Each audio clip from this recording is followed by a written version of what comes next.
Hi there, welcome to Bedtime Stories by Grateful Gwen. Trying out something new here, we'll see how it goes. My kids, who are grown adults now and married, starting families of their own, like to tease me and tell stories to other people about the terrible lunches I made for them growing up, sent with them to school. Terrible lunches made of Wonder Bread, Kraft single slices of cheese, and Miracle Whip, which they loved at the time, by the way. But now they tease me relentlessly because there's obviously no nutritional value in that type of lunch that I packed for them as kids growing up. But so that's a funny story that they like to tell people about what a terrible mom I was in joking, teasing ways. But one of their fonder memories growing up with me as their mom, and one of the things they actually enjoyed the most about growing up in our household, was the bedtime stories I would read to them. That's when I hear them tell stories about that to other people, about the stories I used to read to them and how I would read them. That I would say is one of both of my kids, my son and my daughter, again, who are grown adults now, Kobi and Kylie. I would say that was probably one of their favorite childhood memories, was bedtime story time. So I'm hoping that maybe other kids can benefit from this educational, fun, using our imagination experience as well. I know it benefited my kids greatly. They're both successful, again, as adults now, so hopefully it will help your kids too. Also, I read a book called Noticing today and shared it on my other YouTube channel, which is the Grateful Gwen channel. And so I'm going to start with that same storytelling, Noticing, by Kobi Yamada, here with you as well on this channel. That will be our first story together. And I can't wait to see what other stories we'll get to enjoy together. Looking forward to your comments and participation as well. Welcome to Story Time at the Grateful Gwen channel. And today's story is called Noticing. It's written by Kobi Yamada, illustrated by Elise Hurst, from the author of the New York Times bestseller, What Do You Do with an Idea? What if you looked for the good in yourself and others, what would you see? This is a story about noticing the little things, the grand big things, the imaginary and sometimes hidden things. It is about embracing what's possible. The incredible is everywhere and in everything, waiting to be known, discovered, recognized. It's not only what we look at, but how we see it. When we look with our hearts, we grow our compassion. When we use our imagination, we expand our vision. And when we take the time to truly observe the beauty and magic all around us each day, we begin to understand the promise and potential that is available to us all. This is a story to encourage you to pay attention, to make new discoveries, and to explore the unknown. It is also an invitation to look within, to your own hopes and dreams, and perhaps to discover even more. Noticing.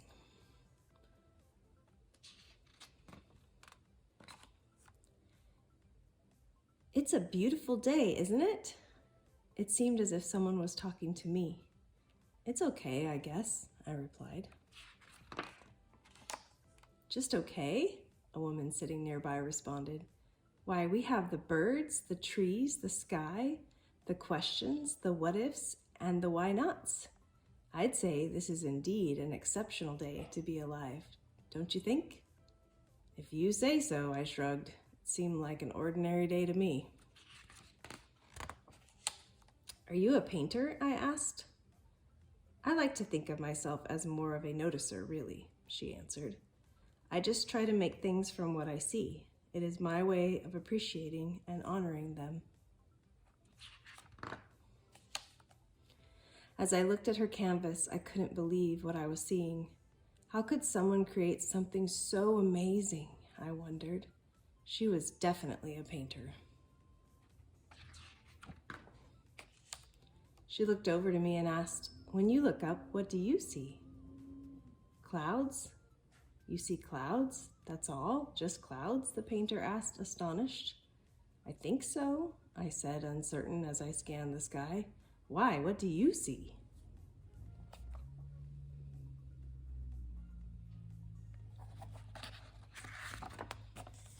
"Oh, so much," she said excitedly. "It's like the whole sky is tempting me to be amazed. I see wild horses running free and upside-down castles. I see whales flying like songbirds and a dragon breathing fire. But it's not only that. I'm filled with butterflies of excitement. It feels like an adventure is unfolding, and I don't want to miss any of it." I stared up, wanting to see what she saw. "The more you pause and allow for the extraordinary," the painter explained, "the more you will find it. And often what we see depends on what we look for. Take this mountain, for instance." She gestured to the horizon. "A climber might see a great challenge. A scientist might see the movement of an ancient glacier, and someone else might notice the cool breeze traveling from its snowy peaks. Though we all may look at the same thing, we don't always see it in the same way. That is true for mountains and also for people. When we look at others, we may see their faces or their clothes," she continued, "but we are only seeing a tiny piece of who they really are. We often don't notice the important things like their capacity for love, what they hope for, what they dream of, or who they can become. We can often miss the most beautiful parts of them. I wondered what I wasn't noticing. I wondered what I was missing." "What do you see in you?" asked the painter.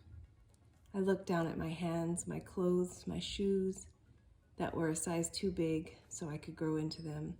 Just a kid like any other kid, I suppose. "But you are not like anyone else.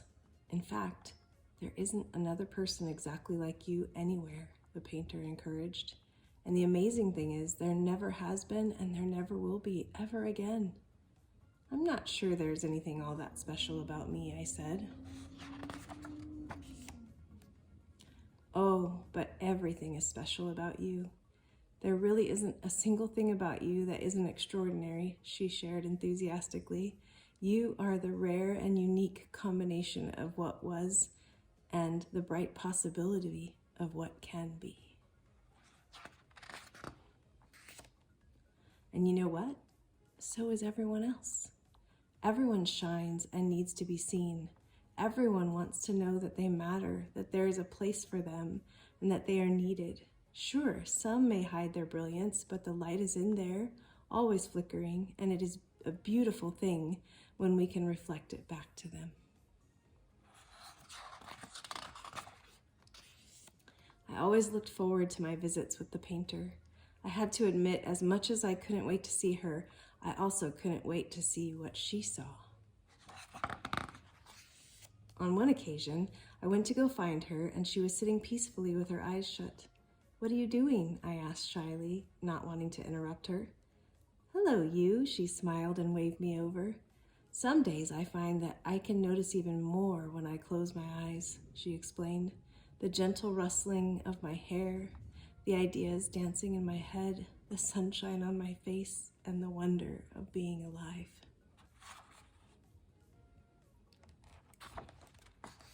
She invited me to close my eyes. "What does home look like to you? What does kindness feel like? What does love look like?" the painter asked.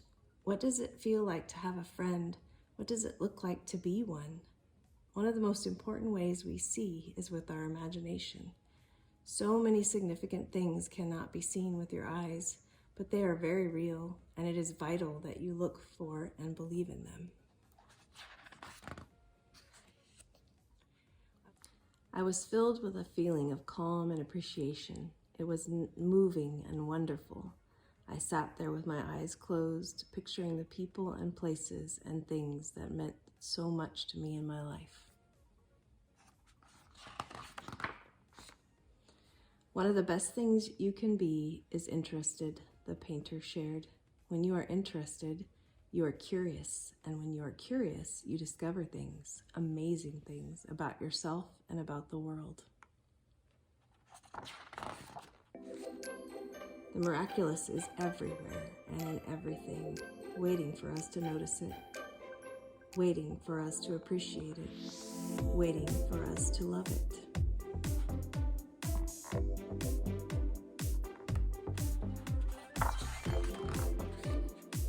It's been years since that day when I first met the painter.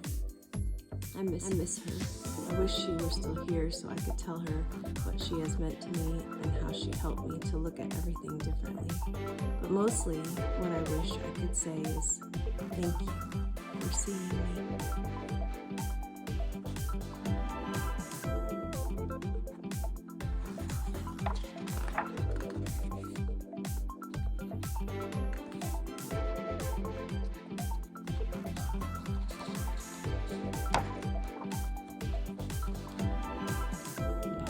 And the illustrator.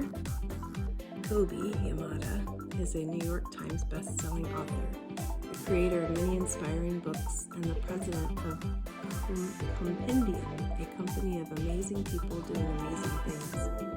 Kobi feels grateful to share his life with his loving family in the Pacific Northwest, where he can catch a glimpse of the marvelous every day. Elise Hurst, the illustrator, is an Australian fine artist, illustrator, and author specializing in books for children. She recently illustrated The Ocean at the End of the Lane by Neil Gaiman and The Girl on the Wire by Lucy Estella, which was shortlisted for the Children's Book Council of Australia 2019 awards. She lives in a house full of books and paintings from her studio where black pens and oil paints spill across the desk. Magical worlds leap into being, like something out of Narnia or Beatrix Potter's world. Her friends are rabbits and bears, lions and tigers, and they all have a story to share. I hope you enjoyed that. Look closely, there's so much to love and appreciate. There's so much to discover.